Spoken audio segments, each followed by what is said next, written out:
लोग हाथ मिलाते हैं, सही बात है, कोई कोई नहीं भी मिलाता है, लेकिन ये शख्स हाथ मिलाता है, आपके हाथों से मोहब्बत का रोटी भी खाता है। हमको बनावटी लोगों के व्यवहार अच्छे नहीं लगते, ईमान जहां बिक जाए मुझे वो बाजार अच्छे नहीं लगते।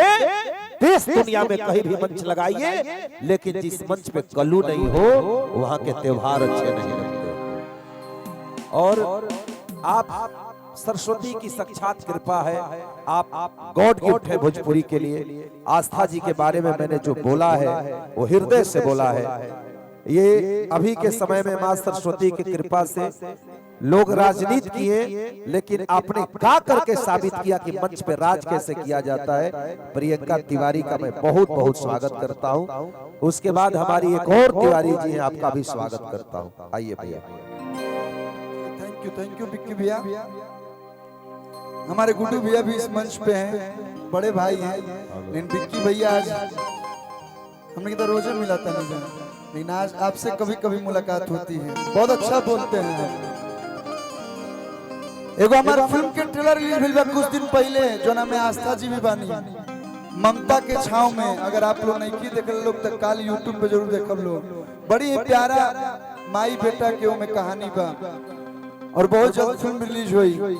तो जितना अच्छा भोजपुरी फिल्म देखे वाला लोग बा, सब लोग से निवेदन बा कि पहले ममता की छाव में के फिल्म के ट्रेलर देखब लोग। उमे वो गाना बा, वो गाना रिलीज भइल बा, ये बॉबी भला ही ई दिल हमर टूटी तो टूटी बाकी। कुछ लड़के होते हैं, sorry sorry sorry sorry love is serious, love is serious. हमारे यहाँ ऐसा ही होता है। बड़ा माना तरह का इंडिया के बड़ा माना तरह। मेरे गुड्डू भैया मानते तो मैं भी मानता हूँ।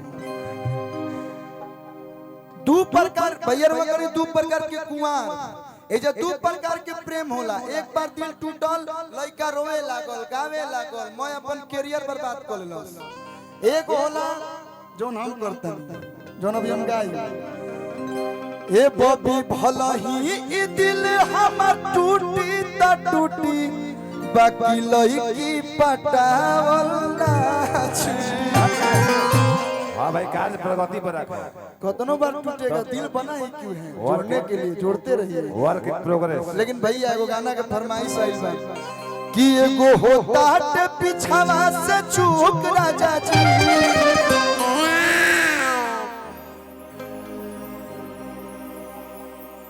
हमारा लागल हमार लड़का कहाँ रहे लागल। अरे तो पूजावा अभी पूजावा का लड़का भइल बहाल है। ई काहे तारा पीछे पड़ल बने, कुछ ले दे के 100 200 500 दे के उनकर मुंह बंद करावा, खाली पैसा छीने ले। अरे की केसिया भी झाड़ ले, बिंदिले नी सारी तलाली लगा, अरे की रूपवा सवार। एगो होता हट पिछवा से छूट राजा जी, एगो होता हट पिछवा से छूट राजा जी। कारे बबुओ लगाई दी हजलिया के हुक राजा जी। बाबूआ बहुत आगे बढ़ो, बहुत आगे बढ़ो। अरे यार हम काहे तोहरे ले फसत नहीं। तोहरे लेखा आदमी देश के विकास करी। बताइए, गाना को रिलीज हुए 17-18 साल हो गया। भैया के हमार पूरा याद बा, ये नु प्रेम वो हो। 18 साल से सुनने गाना है। 18 साल के कहा भाई, अरे अभिमानो हूँ। 14 साल में तो हमारे बिहार का लाल वैभव सूर्यवंशी शतक मारता है। वो तो अभी 7 साल के भाई, यही से इतना याद बा। जितना टैलेंट बिहार के माटी में बा उतना कहीं और बा हो। यही पे वो गाना बोले मैंने एक बाद ही गाना गाए। अरे किते हवे बम हम तो के गोला, ते हवे बम हम तो के गोला, अरे बिहारी के कोने में होला, बिहारी के कोने में होला, ते हवे बम हम तो के गोला, अच्छे हर बम हम तो फुकगोला भैया रंगदारी बिहारी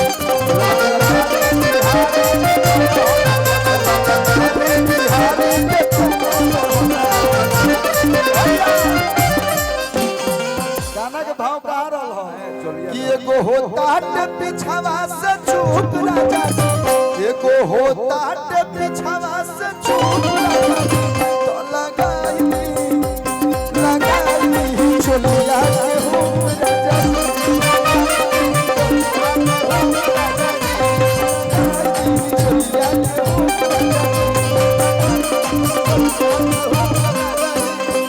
केसिया बिछाले बेले निसारी लाली लगाए रूपवा समारी एगो होता पिछवा से चुक राजा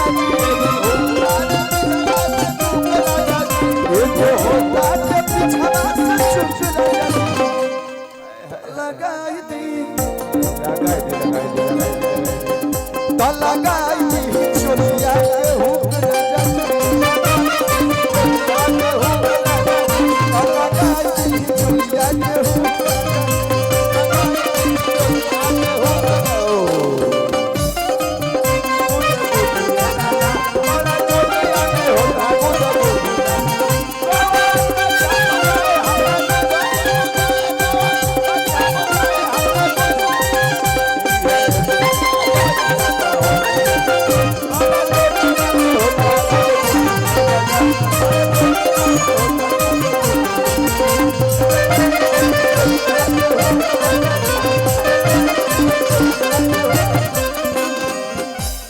हमार का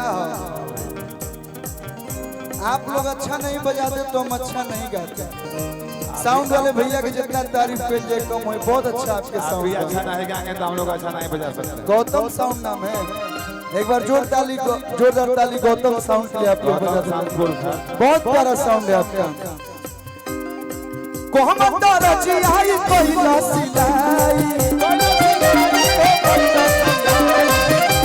सत्य तुहक कैसे फंसा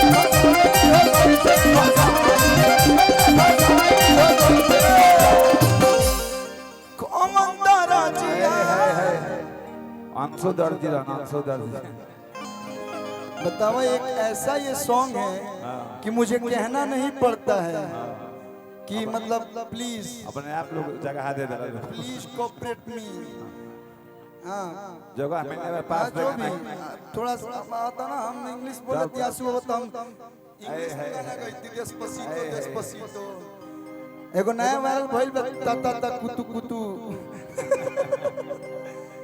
अरे की कौन तारा जिया कोइला सिलाई देह गनगनाए बाट सके तो हुक कैसे फसा रौआ बुझिल नहीं हमर दुख राजा कोई बार हाथ मिले बेरे भाई क्रिया खा गइल बड़े का 20-25 बार मिलावे एक आलो हाथ मिलावे के फेर में के अंगूठे खींचे के फेर में हम अंगूठी सिकड़ी पड़ के शौकीन नहीं हमारा हाथ में कबर बना देखो जब नया नया बियाह भेले तो 2-4 गो अंगूठी पहिरत रहे एकरा बाद छोड़ दे आंसू बाबा पहनते हैं हमारे हां भाई वो दोनों बेकत शौकीन है लोग अरे की रउआ पूछिल नहीं हमर दुख राजा जी तो लगाई दी चोलिया के हुक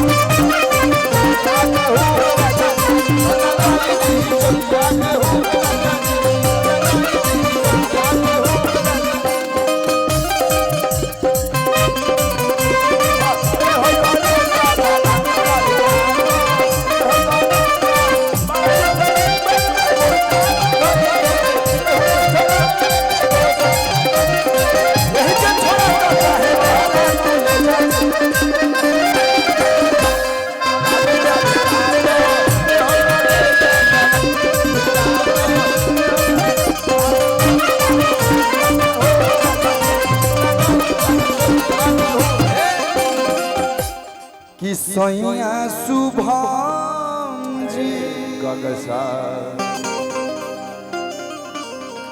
मेरे बड़े भाई हैं जो प्रेम आप देते हैं, जब भी मैं आपका नाम लेता हूं, जब आप मुस्कुरा देते हैं, ऐसा लगता है कि मतलब मैंने जीवन की सारी खुशी पा ली। सही बात सही बात। सैया शुभम जितनी बूझी लचरिया आकी बड़ी बहादुर आवे कितना बदपुर बजरिया बड़ी बहादुर होई पटना बजरिया कि गोरखपुर बजरिया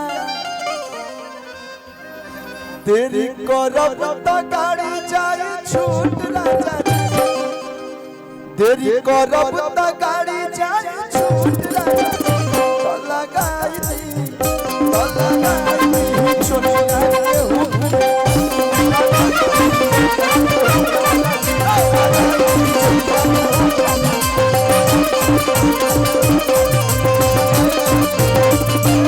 अच्छा लगा लोगे तो आशीर्वाद के में तालीम देखिए 20-20